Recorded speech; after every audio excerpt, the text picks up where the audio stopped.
Praise the lord. ఈరోజు మీకోసం జవమగల దేవుని మాట. సంఖ్యాకాండం 11వ అధ్యాయము 4-5 వచనములు. వారి మధ్యనున్న మిశ్రిత జనమును మాంసాపేక్ష అధికముగా కనపరచగా ఇశ్రాయేలీయులను మరలా ఏడ్చి మాకెవరు మాంసం పెట్టెదరు? ఐగుప్తులో మేము ఉచితముగా తినిన చేపలను, కీరకాయలను, దోసకాయలను, కూరగాయలను, ఉల్లిపాయలను, తెల్లగడ్డలను జ్ఞాపకమునకు వచ్చుచున్నవి. జీవితంలో అసంతృప్తి అనేటువంటిది మన యొక్క ఆనందాన్ని, సమాధానాన్ని దొంగిలిస్తుంది. మనము ఆనందంగాను సమాధానంగాను లేకుండా చేస్తుంది. కేవలం అంత మాత్రమే కాకుండా దేవుని విషయంలో కూడా ఆయన కార్యాలను గుర్తించకుండా సనుగుకొనుటకు కారణమవుతుంది. అలాగనే చాలా సందర్భాలలో అసంతృప్తి అనేటువంటిది తప్పుడు నిర్ణయాలు తీసుకోవటానికి కూడా దోహదపడుతుంది.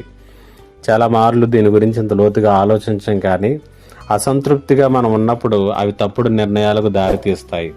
సంఖ్యాకాండం 11వ అధ్యాయం 4-5 వచనాలలో ఇశ్రాయేలీ ప్రజలను దేవుడు ఏ బానిసత్వంలో నుంచి విడిపించాడో, ఏ విడుదల కావాలని వారు కన్నీళ్లు కార్చారో, దుఃఖించారో, ఏడ్చారో, అందులో నుంచి బయటకు వచ్చిన తర్వాత వారు మాంసము ఎక్కువగా తినాలి అనేటువంటి అపేక్షతో దేవుడిచ్చినటువంటి మన్నాతో ఏమాత్రం కూడా తృప్తి పడకుండా అసంతృప్తితో అక్కడ వారు ఎలాంటి తప్పుడు నిర్ణయాలకు వారు త్రావివ్వటం జరిగిందంటే మరలా ఐగుప్తుకు వెళ్ళిపోదాం అనేటువంటి ఆలోచనల్లోనికి వారు వెళ్ళినట్లుగా మనం చూస్తూ ఉన్నాం.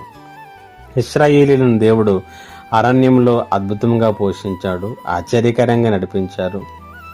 అయినప్పటికీ కూడా వాటిని ఎంత మాత్రం కూడా వారు గుర్తించలేదు. దేవునిపైన శనిగారు, మరలా వెనక్కి వెళ్ళిపోవాలనేటువంటి తప్పుడు నిర్ణయాలు తీసుకున్నారు. ఈ మాటలు వింటున్నటువంటి నీ జీవితంలో కూడా ఏ విషయంలోనైనా అసంతృప్తిగా నీవు ఉన్నట్లయితే అలాంటి పరిస్థితుల్లో సరి అయినటువంటి నిర్ణయాలను చేయలేము. ఆ పరిస్థితుల్లో మనం తీసుకునే ప్రతి నిర్ణయము కూడా చెడ్డ నిర్ణయముగాను, తప్పుడు నిర్ణయముగాను, జీవితాన్ని పాడు చేసేటటువంటి నిర్ణయాలుగాను మన జీవితాల్లో మిగిలిపోతూ ఉంటాయి. ఈరోజు చాలామంది